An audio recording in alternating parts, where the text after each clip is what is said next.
우리도 옆 사람과 성탄 인사해 봅시다. 메리 크리스마스.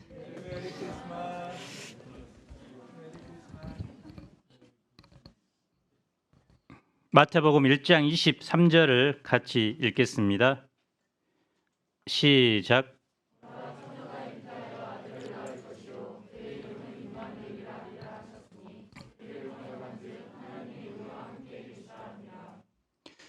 오늘 말씀은 마태의 성탄 메시지입니다. 더 구체적으로 말하면 요셉에게 임한 성탄 메시지입니다.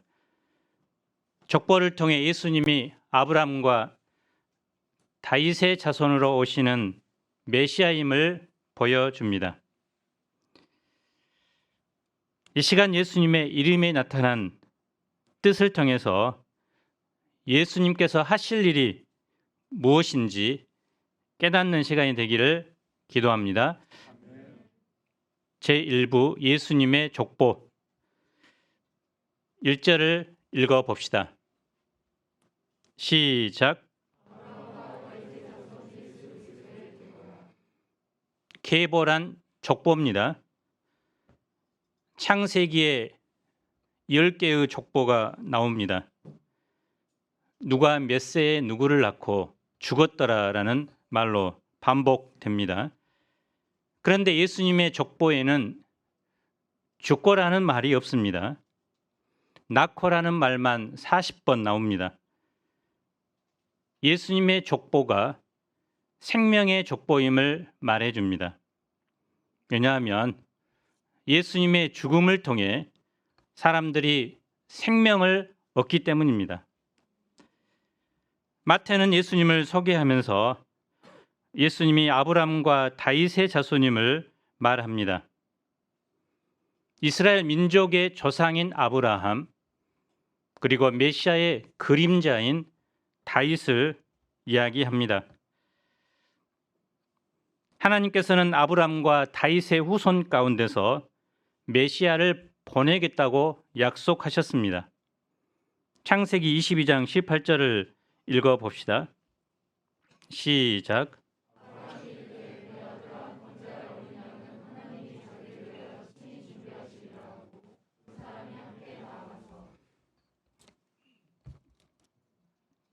이 말씀이 아닌 것 같은데, 제가 찾아서 한번.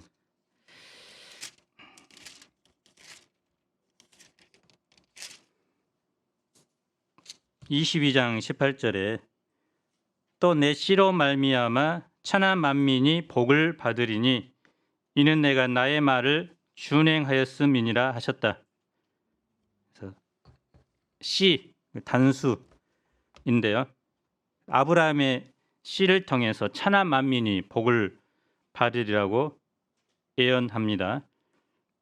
또 사무엘하 7장 12절에 보면 내 수완이 차서 내 조상들과 함께 누울 때에 내가 내 몸에서 날 내 씨를 내 뒤에 세워 그의 나라를 견고하게 하리라. 다윗 언약인데 다윗의 후손을 통해서 다윗의 나라가 견고하게 된다고 예언합니다. 아브라함과 다윗에게 약속한 말씀이 예수님을 통해서 드디어 성취됩니다. 예수님의 족보를 통해 배울 수 있는 교훈이 무엇일까요? 첫째, 하나님의 주권과 긍휼입니다. 예수님의 족보는 당시 일반적인 족보와 다르게 기록됩니다. 4명의 여자들이 나옵니다. 마리아까지 포함하면 5명입니다. 현대 사회에서는 여성들 가운데서 대통령도 나오고 총장, 국회의원도 나오지만 당시는 그런 시대가 아닙니다. 원천적으로 여자들의 사회적 진출이 봉쇄된 시대였습니다. 그리고 여자를 하등한 동물로 취급했습니다. 대표적으로 아리스토텔레스는 이런 질문을 했다고 합니다. 여자들에게도 영혼이 있는가? 이런 말을 했다면 요즘 같으면 돌 맞아 죽을 말을 아리스토텔레스가 한 것입니다. 또 족보에도 올라가지 못했습니다. 그런데 다말, 라합, 룻과 같은 이방 여자들 그리고 기생과 같은 부도덕한 여자들이 등장합니다. 다말은 유다의 며느리입니다. 그녀는 자식이 없는 상태에서 남편이 죽자 자식을 얻기 위해 몸을 파는 여자로 변장하고 시아버지와 잠자리를 같이 합니다. 오늘 같으면 탑뉴스에 오를 사건입니다. 또 라합은 가나안의 여자로 기생 출신입니다. 룻은 모압 여자입니다. 그 중에서 네 번째 여자가 가장 특별합니다. 마태는 이 여자에 대해서 아예 이름도 기록하지 않습니다. 우리아의 아내라고만 말합니다. 우리아의 아내라고 말하면서 이 여자와 다윗 사이에 있었던 수치스러운 사건을 떠올리게 만듭니다. 다윗의 간음과 범죄, 은닉, 또 살인 교사, 사건 은폐 등 다윗의 죄를 생각나게 만듭니다. 할 수만 있다면 지우고 싶은 뼈아픈 과거지만 마태는 오히려 그 일을 의도적으로 생각나게 하면서 메시아 가문의 치부를 드러냅니다. 왕들의 계보를 보아도 선한 왕뿐만 아니라 르호보암, 므낫세 같은 죄악된 왕까지도 계보를 잇고 있습니다. 유대인들은 자기들을 특별한 민족으로 생각하고 민족적 자부심이 대단합니다. 역사의 오점은 되도록 감추고 숨겨야 합니다. 족보를 살펴보면 훌륭하고 자랑스러운 인물이나 그들의 업적 중심이 아니라 연약함, 죄들을 그대로 노출합니다. 이는 모든 인간은 죄인이라는 사실과 구원에 있어서 인간의 의와 공로를 의지할 수 없음을 드러내고자 함입니다.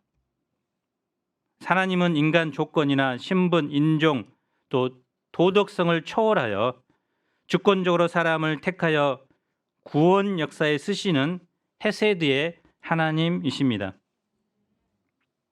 17절을 보십시오.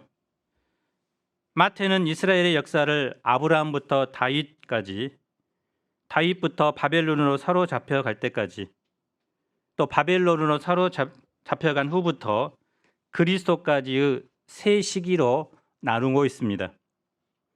세 시기는 각각 14대씩입니다.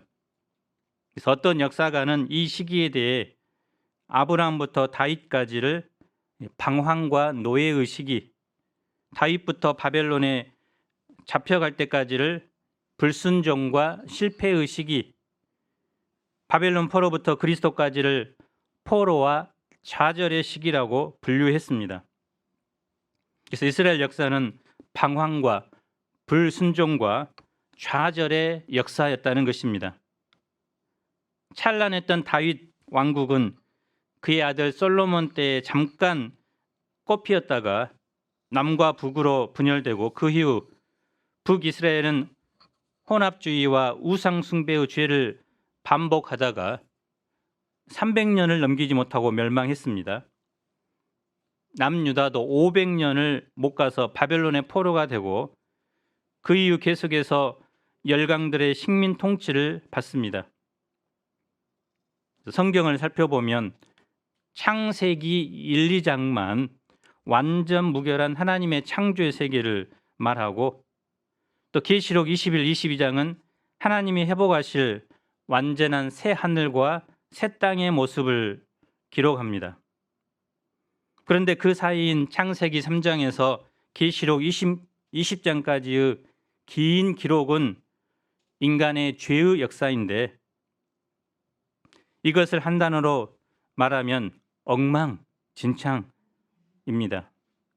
그래서 인간의 역사는 하나님께 대한 죄의 역사요, 반역의 역사였습니다. 그럼에도 불구하고 그런 역사 속에서 하나님께 쓰임받은 사람들은 모두가 하나님의 일방적인 주권과 선택과 긍휼 때문이었습니다. 허물과 실수 많은 아브라함이 어떻게 믿음의 조상이 될 수 있었을까요? 치명적인 죄를 지은 다윗이 어떻게 통일 이스라엘의 왕국이 될 수 있었을까요? 하나님께서 그들의 허물과 죄를 용서하고 은혜로 사용하여 주셨기 때문입니다. 하나님의 지우개라는 책에 이런 내용이 있습니다. 사람에게는 누구나 지우고 싶은 과거의 상처, 슬픔, 고난, 질병이 있습니다. 하지만 결코 누구도 과거의 상처와 슬픔을 지우거나 돌이킬 수 없는데 예수님이 바로 이 문제를 해결하기 위해 이 땅에 하나님의 지우개로 오셨습니다. 우리도 하나님께서 주권적으로 택하시고 은혜로 구원받고 하나님의 역사에 쓰임 받고 있습니다. 다말이나 라합, 룻, 우리아의 아내처럼 하나님께 쓰임 받기는커녕 구원의 문 안으로 들어올 수조차 없는 존재들입니다. 또 하나님 안에 살고 있지만 여전히 다윗과 솔로몬처럼 치명적인 죄와 허물로 버림받고 심판받을 수밖에 없는 사람들입니다. 그러나 하나님은 우리를 여전히 긍휼과 은혜로 사용하고 계십니다. 하나님의 생명책에 이름이 기록되게 하시고 구원 역사의 한 페이지를 담당하는 은혜와 특권을 주십니다. 우리는 오직 감사와 겸손함으로 하나님을 섬기고 주님의 역사를 감당해야 되겠습니다. 둘째, 신실하신 하나님입니다. 16절을 함께 읽어 봅시다. 시작.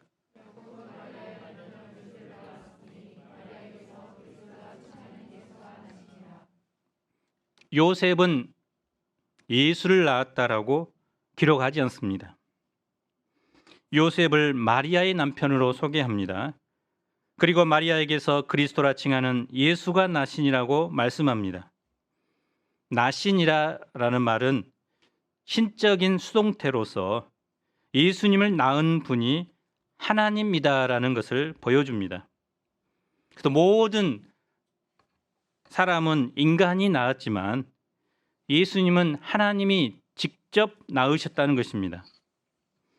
이로써 예수님은 인성과 신성을 겸비한 분이 되셨습니다. 예수님은 육체적인 혈통에 의한 것이 아니라 성령에 의해서 기적적으로 탄생하신 것입니다. 하나님은 끊어질 듯 아슬하게 보였던 인간의 죄의 역사 속에서 구속 역사를 물줄기를 면면히 이어 오시다가 드디어 가장 어둡고 절망적인 시대의 때가 되자 약속하신 그리스도를 세상에 보내신 것입니다. 하나님은 역사를 주관하십니다. 또 한 번 하신 약속은 반드시 이루시는 신실한 분이 되십니다. 그래서 인간은 처참히 실패했지만 하나님께서는 실패하지 않으셨습니다. 죄와 허물, 실패와 연약함에도 불구하고 언약을 성취하셨습니다. 마찬가지로 하나님께서는 지금도 살아 계십니다. 신실하게 역사를 주관하고 계십니다. 이 하나님께서 나의 인생길을 또 우리 모임을 선하게 인도하고 계십니다. 잠깐의 연약함과 실패를 맛보지만 결국은 하나님께서 우리 각자를 승리하게 하실 것입니다. 이 하나님의 신실하심 때문에 우리는 죄악된 세상 속에서 희망의 역사를 이룰 수 있습니다. 제2부 예수님의 이름 18절을 함께 읽어봅시다. 시작.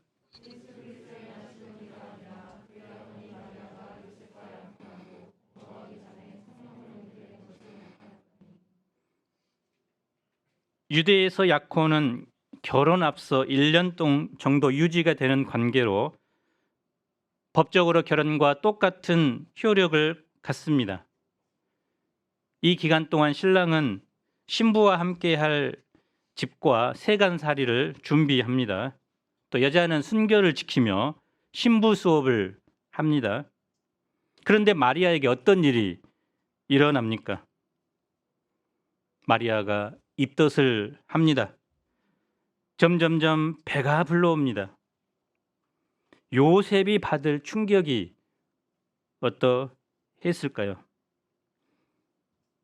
지금 이 정원 상태에 있는 우리 한 고수 목자님이 요셉과 같은 상황에 처했을 때 어떤 반응을 할까요?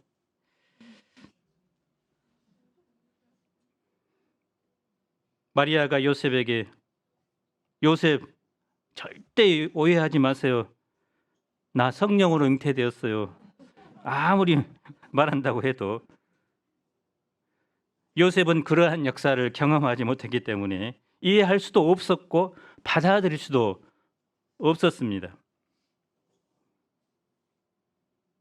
이 사실 때문에 당시 유대인들에게는 그 마리아가 로마의 병정과의 잘못된 관계로 예수님을 태어나게 했다는 설이 많이 퍼졌다고 합니다. 요셉은 술을 퍼마시고 장인 어른 집에 가서 다 죽여버리겠다고 고래고래 소리를 질렀습니까? 요셉은 얼마든지 분노와 배신감에 사로잡혀 복수의 길을 선택할 수도 있습니다. 보통 이런 경우에 처했을 때 하는 행동은 두 가지였다고 합니다. 당시 법을 따라 마리아를 간음죄로 고소하는 것입니다. 약혼한 여자가 간음죄로 고발되고 그것이 사실로 드러나면 마을 사람들은 그 여자를 돌로 쳐 죽일 수 있습니다. 다음으로 고발하지 않고 이혼 증서를 파혼 증서를 써주고 조용히 약혼을 파기할 수 있습니다. 이때는 처벌받지 않고 다른 남자와 결혼할 수 있는 길이 열립니다. 요셉은 이 일로 인해 많은 고민을 했을 것입니다. 그는 복수 대신 마리아가 피해를 적게 받는 쪽으로 일을 처리하기로 결심합니다. 그래서 마태는 이러한 요셉을 가리켜서 의로운 사람으로 부르고 있습니다. 요셉은 그날도 생각하다가 깜빡 잠이 듭니다. 이때 주의 사자가 나타나 놀라운 소식을 전해줍니다. 다윗의 자손 요셉아, 내 아내 마리아 데려오기를 무서워하지 말라. 그에게 잉태된 자는 성령으로 된 것이라. 예수님이 잉태된 것은 인간의 생리적인 방법이 아니라 성령으로 인간의 이성과 이해를 초월하는 신비로 이루어진 것이라는 것입니다. 하나님께서 왜 이런 방법으로 예수님을 보내신 것일까요? 먼저 인류의 구원자가 될 메시아는 아담의 죄의 영향에서 벗어나야 했기 때문입니다. 예수님께서 자연적인 방법을 통해 잉태되면 예수님 역시 죄인으로 태어날 수밖에 없습니다. 그러나 하나님은 죄의 영향에서 완전하게 벗어나게 하려고 예수님을 성령을 통해서 처녀의 몸에 임신하도록 초자연적인 방법으로 역사하신 것입니다. 다음으로 인류의 구원자가 될 메시아는 사람과 똑같은 몸을 가지고 고난을 받아야 했기 때문입니다. 우리와 같은 육신을 갖지 않고는 우리를 대신해서 고난을 받을 수도 죽을 수도 없습니다.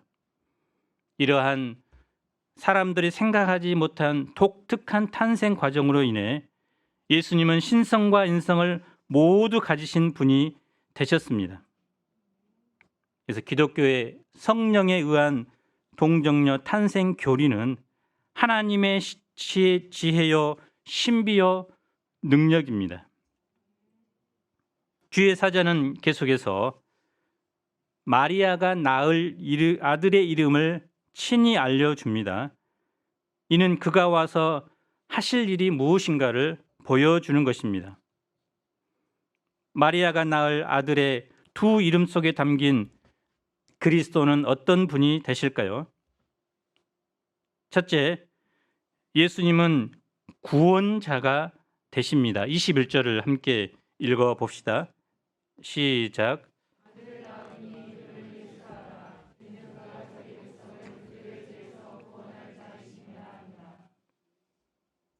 예수라는 이름은 여호와는 구원이시다라는 뜻을 가진 히브리어 여호수아의 헬라어 표기입니다. 그래서 구약의 여호수아, 호세아와 같은 이름입니다. 태어날 아기에게 이런 이름을 주신 것은 그 아기가 장차 자기 백성을 구원할 것이기 때문입니다. 이스라엘은 오랫동안 외세의 침략과 지배를 받아왔고 현재도 로마의 압제 아래 살고 있습니다. 그들에게 가장 필요한 것이 무엇입니까? 힘 있는 지도자가 나타나 그들을 해방시켜 주는 것입니다. 외세의 압제와 가난으로부터 구원해 줄 구원자를 기대했습니다. 오늘날 우리나라는 남북으로 대치되어 있습니다. 열강의 틈바구니 속에서 외줄타기 외교를 하고 있습니다. 보수와 진보의 첨예한 갈등이 있습니다. 인구 감소, 또 노후 문제, 청년 실업 문제로 고통받습니다. 해결되지 않고 갈수록 더해가는 코로나 팬데믹으로 인해 근심이 더해갑니다. 그래서 내년 대선을 앞두고 이 모든 문제들을 일시에 해결해 줄 수 있는 지도자가 나타났으면 좋겠다고 생각합니다. 예전에는 대학생들이 열심히 공부하면 좀 더 나은 삶을 살 수 있다는 기대로 살았습니다. 하지만 지금의 대학생들은 노력보다는 물려받는 것이 성공을 좌우한다고 여깁니다. 하지만 하나님이 보실 때 세상의 근본 문제는 경제나 환경이나 조건의 문제가 아닙니다. 인간의 마음 속에 있는 죄 문제가 근본 문제입니다. 찬란했던 다윗 왕국이 몰락하게 된 것도 그들의 죄 때문이었습니다. 이스라엘이 바벨론 포로 생활을 하게 된 것도 그들의 죄 때문입니다. 이스라엘이 현재 앞이 보이지 않는 어둠 속에 처하게 된 것도 그들의 죄 때문입니다. 그들이 하나님을 떠나 끊임없이 하나님이 아닌 우상을 숭배했기 때문입니다. 하나님의 말씀을 거역하고 거스르는 삶을 살았기 때문입니다. 예수님 당시나 오늘날이나 사람들의 근본 문제는 바로 죄의 문제입니다. 죄가 사람의 마음을 부패시키고 우리의 영혼을 병들게 합니다. 죄가 삐뚤어진 생각을 품게 하고 삐뚤어진 삶을 살게 합니다. 죄가 사람 사이의 관계를 파괴하고 하나님을 대적하게 합니다. 죄가 천국을 잃게 하고 사람을 불행과 파멸로 이끕니다. 죄 문제가 해결되지 않으면 아무리 많은 것을 소유해도 결코 행복하지 않습니다. 죄는 현재의 삶을 파괴할 뿐만 아니라 미래의 삶도 파괴합니다. 죄의 싹슨 사망입니다.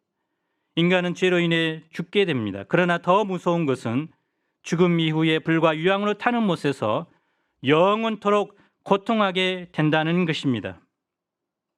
누가 우리를 죄로부터 구원해 줄 수 있습니까? 여야 지도자들이 이 죄 문제를 해결해 줄 수 있을까요?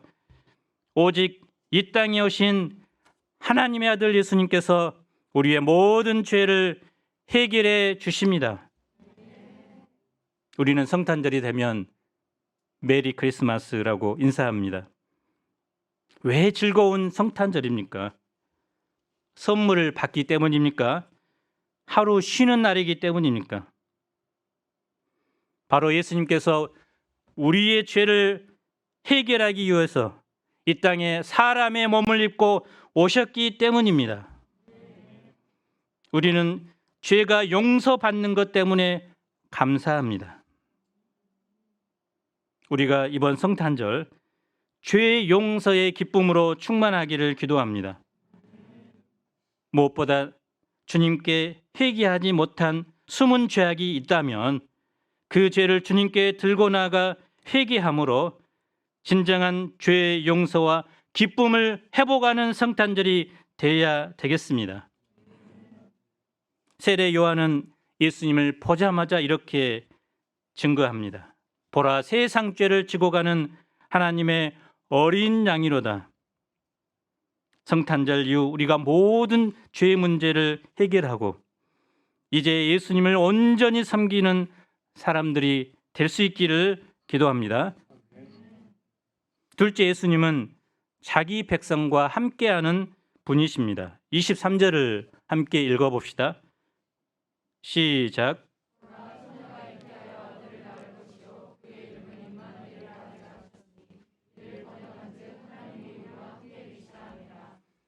예수님의 또 다른 이름은 임마누엘입니다. 하나님이 우리와 함께 계신다. God with us. 하나님은 이사야 선지자를 통해 처녀가 잉태하여 아들을 낳을 것이요 그의 이름은 임마누엘이라 할 것이라고 약속하셨습니다. 하나님의 약속의 말씀대로 예수님께서 동정녀 마리아의 몸을 빌려서 이 땅에 태어나셨습니다. 이것은 예수님의 탄생이 우리를 죄에서 구원할 자를 보내셨다는 그 사실뿐만 아니라 하나님께서 우리와 함께 계신다는 가장 확실한 증거입니다.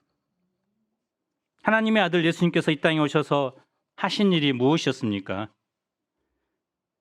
당시 로마 황제처럼 황금 보좌에 앉아서 명령하며 군림했습니까? 쾌락을 누리며 사람들을 죽였습니까? 아닙니다. 만왕의 왕 만주의 주 예수님께서 죄의 오물이 흐르고 악진하는 세상 한가운데 한 아기의 모습으로 오셨습니다. 냄새나는 마구간에서 탄생하셨습니다.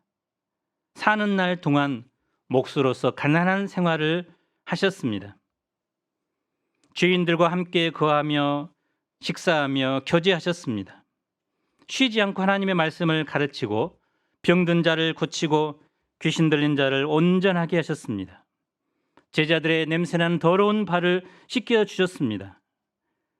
그리고 멸시당하고 침뱉음을 당하고 채찍에 맞으시고 마침내는 십자가에 못 박혀 죽으셨습니다. 예수님은 부활 승천하시며 제자들에게 이렇게 말씀하셨습니다. 볼지어다 내가 세상 끝날까지 너희와 항상 함께 있으리라. 그 약속을 이루기 위해 예수님은 성령을 보내주셨습니다. 이제 성령께서 우리 속에 거하셔서 우리와 늘 함께 해 주십니다. 우리 교회 속에 함께하고 우리 가정 속에 함께 하십니다. 우리가 어디를 가든지 어디에 있든지 늘 우리와 동행하십니다. 캠퍼스에서 직장에서 주님은 우리와 함께 하십니다. 우리와 함께 하면서 돌봐주시고 연약함을 극복하도록 도와주십니다. 날마다 예수님을 닮은 사람으로 우리를 자라게 하십니다. 하나님은 지난 한 해 동안도 우리와 함께 하셨습니다. 우리와 함께 하시면서 때를 따라 풍성한 말씀을 공급해 주셨고 주의 길로 나아가는 발과 손을 붙들어 주셨고 애통한 마음으로 회개하면 죄사함을 주셨습니다. 여러 가지 시련을 만났지만 그때마다 이겨나갈 지혜와 용기를 주셨습니다. 우리가 죄악되고 연약해서 넘어져 있을 때라도 도저히 함께할 수 없는 모습을 보일 때에도 주님은 우리를 포기하지 않고 버려두지 않고 함께 하셨습니다. 우리로 하여금 변함없이 하나님의 햇세들을 경험하는 하나님의 자녀로 살게 하셨습니다. 우리가 다른 사람을 바라보며 포기하지 않고 목자의 길을 묵묵히 가도록 도우셨습니다. 광야 같은 세상에서 믿음으로 승리하게 하셨습니다. 우리의 기도를 들어주셨습니다. 주님은 지금도 우리와 함께 하시며 소망 가운데 우리를 키우고 계십니다. 검은 대륙 아프리카에서 숱한 어려움 속에 선교사의 삶을 살았던 강 리빙스턴 선교사님이 아니라 데이빗 리빙스턴 선교사님이 말년에 영국의 옥스퍼드 대학에서 명예 박사 학위를 받게 됩니다. 학위 수여식이 앞선 예배 시간에 리빙스턴은 학생들 앞에서 자신의 경험담을 이야기했습니다.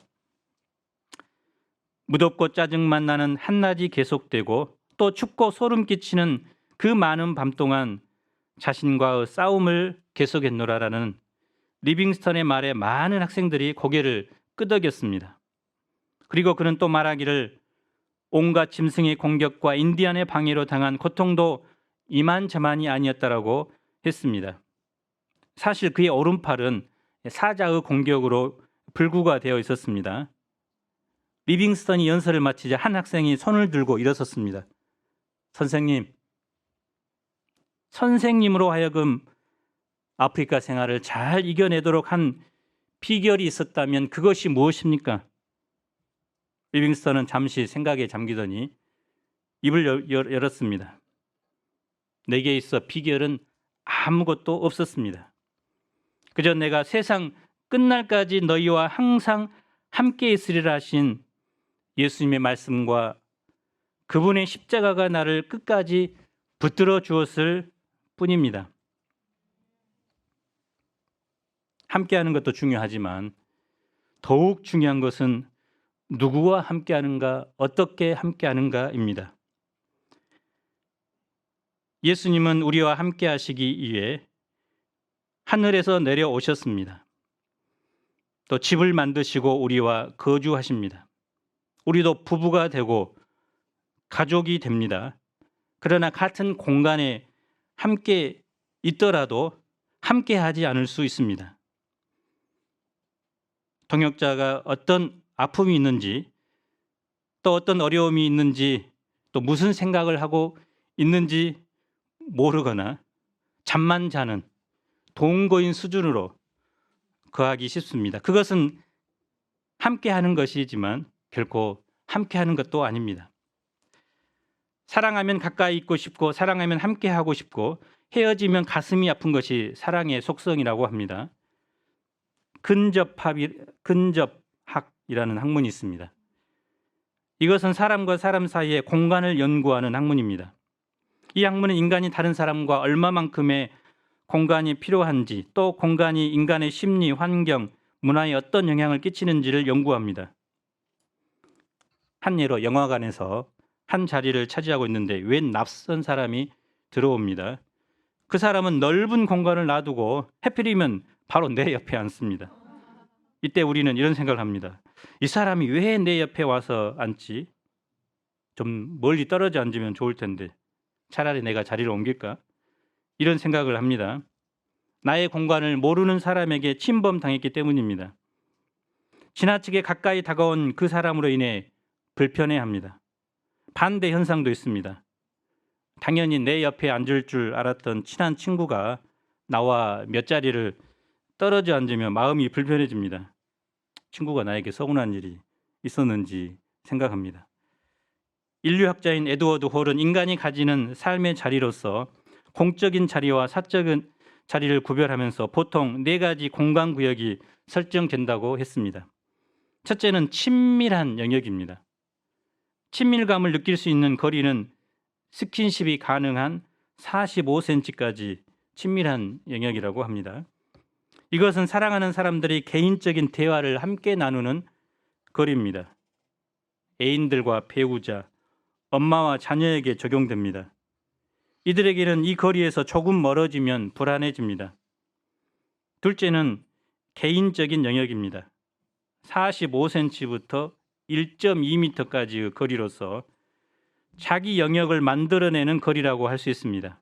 직장, 학교, 교회에서 서로는 알고는 있지만 그들이 내 영역에 너무 가까이 오면 부담스럽게 느껴집니다.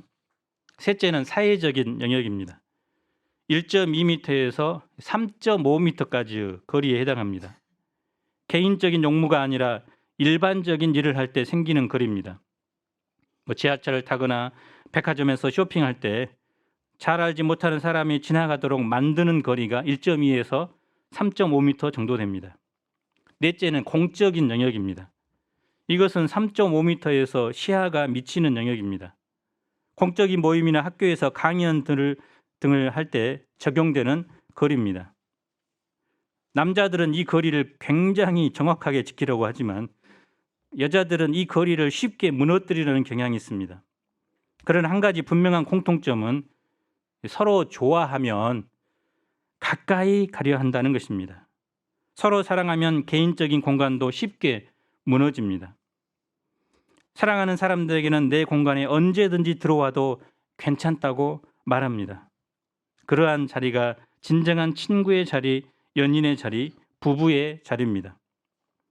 그래서 인간이 하나님을 배반하고 적대하면서 하나님과 인간 사이에는 동에서 서에 먼 것처럼, 하늘과 땅에 먼 것처럼 함께 할 수 없는 엄청난 시면의 거리가 생겼습니다. 하나님은 거룩하시고 인간은 죄인이기 때문에 함께 만날 수도 없습니다. 그러나 하나님은 죄인들을 심히 사랑하셔서 직접 주도권을 가지고 그 간격을 메워 버리셨습니다.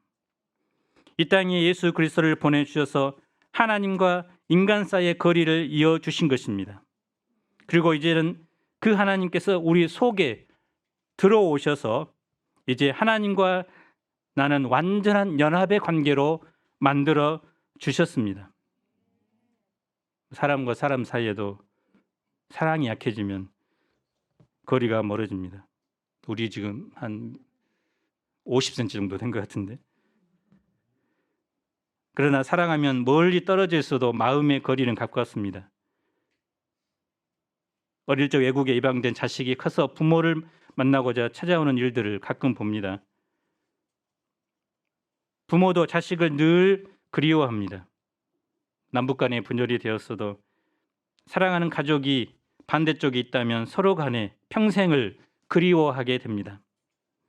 이처럼 하나님은 세상을 사랑하셔서 우리를 너무나 사랑하시기 때문에 하늘과 땅의 간극을 넘어서 이 세상에 사람의 몸을 입고 오셨습니다. 우리와 함께 하셨습니다. 그리고 이제는 우리 속에 거하셔서 영원토록 우리와 함께 하십니다. 우리가 성탄절을 잘 보내는 것은 바로 이 하나님과 함께하는 삶을 회복하는 것입니다. 더 나아가 우리의 주위에 도움이 필요한 사람들과 함께하는 것입니다. 함께하면 죽어가던 사람이 살아나게 되고 병든 사람이 건강한 사람이 됩니다. 결론적으로 성탄절은 하나님께서 나와 함께하기 위해 이 땅에 방문하신 날입니다. 우리가 성탄절을 어떻게 보내야 할까요? 하나님과 함께하면서 이제 소외된 자, 연약한 자, 도움이 필요한 자와 내가 함께하는 성탄절이 되어야 합니다. 더 나아가 함께하기 부담스러운 사람, 함께하기 싫은 사람도 함께하는 성탄절이 되어야 합니다. 우리가 임마누엘의 은혜를 충만히 누리고 임마누엘의 은혜를 나누는 성탄절을 보낼 수 있기를 기도합니다. 23절을 읽고 마치겠습니다. 시작.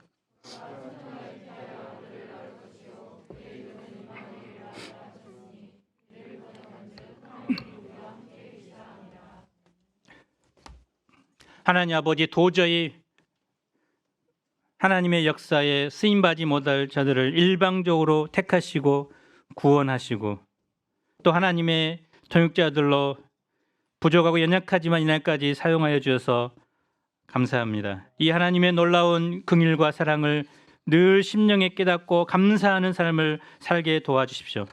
무엇보다 우리를 구원하시기에 또 우리와 함께 하시기에 이 땅에 아기의 모습으로 오신 예수님, 이제 세상 끝날까지 우리와 함께하여 주시고 우리도 이 예수님처럼 병든 자, 고통하는 자, 연약하던 자, 병든 자들과 함께하여 생명 살리는 일에 사용하여 주시기를 간절히 기도합니다.